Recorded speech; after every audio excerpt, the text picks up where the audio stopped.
नमस्कार मित्रांनो, स्वागत आहे तुमचे स्टडी विथ संकेत या चॅनलवर. जर तुम्ही महाराष्ट्रातील पोलीस भरती, MPSC, तलाठी आणि फॉरेस्ट गार्ड याची तयारी करत असाल तर तुमच्यासाठी अत्यंत महत्त्वाचे समानार्थी शब्द घेऊन आलेलो आहे. तर चला मग सुरू करूया. शब्द पहिला आहे आकाश. आकाश म्हणजे काय रे? तर गगन, अंबर, अंतरिक्ष आणि आभाळ हे शब्द तर खूपशा लोकांना माहीत असतातच, पण मात्र नभ, व्योम, खग हे फारसे लोकांना माहीत राहत नाही. म्हणून आकाश म्हणजे खग, नभ, व्योम हे कसे होतात हे आपण लक्षात ठेवूया.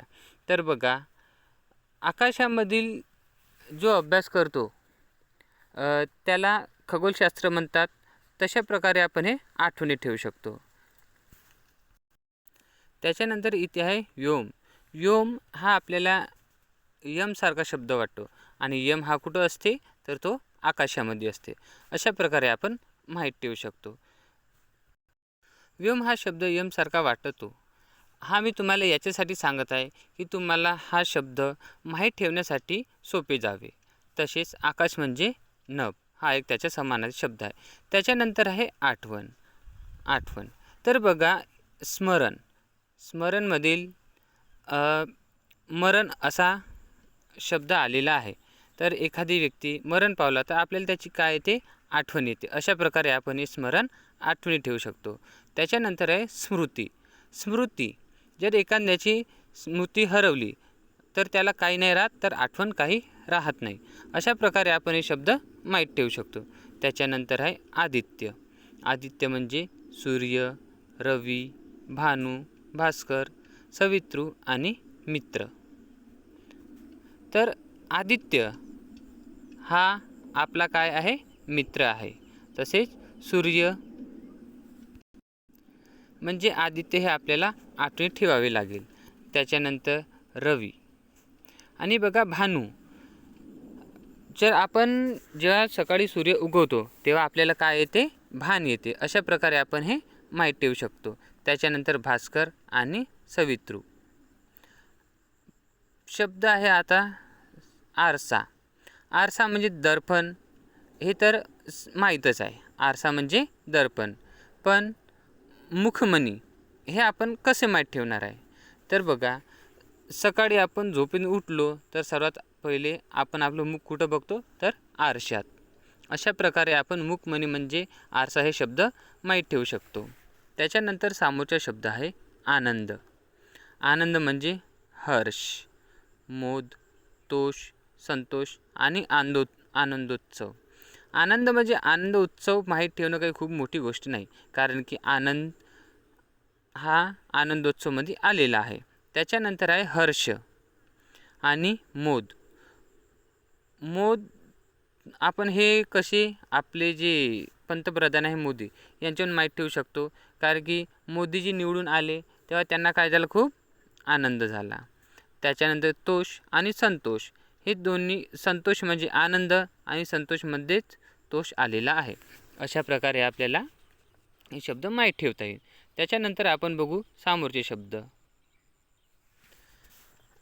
आता आहे आश्चर्य. आश्चर्य म्हणजे नवल, अचंबा आणि विस्मय. आश्चर्याचे समानार्थी शब्द काय आहे? तर नवल, अचंबा आणि विस्मय. त्याच्यानंतर आहे आज्ञा. आज्ञा म्हणजेच आदेश आणि हुकूम.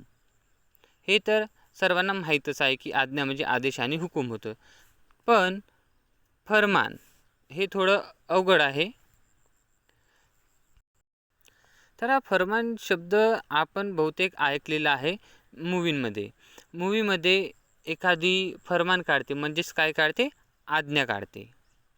त्याच्यानंतर आहे आस. आस म्हणजेच इच्छा, मनीषा, ओढ आणि आसक्ती. आस म्हणजेच इच्छा, मनीषा, ओढ आणि आसक्ती. त्याच्यानंतर आहे आहार. आहार म्हणजे भोजन, खाद्य आणि अन्न.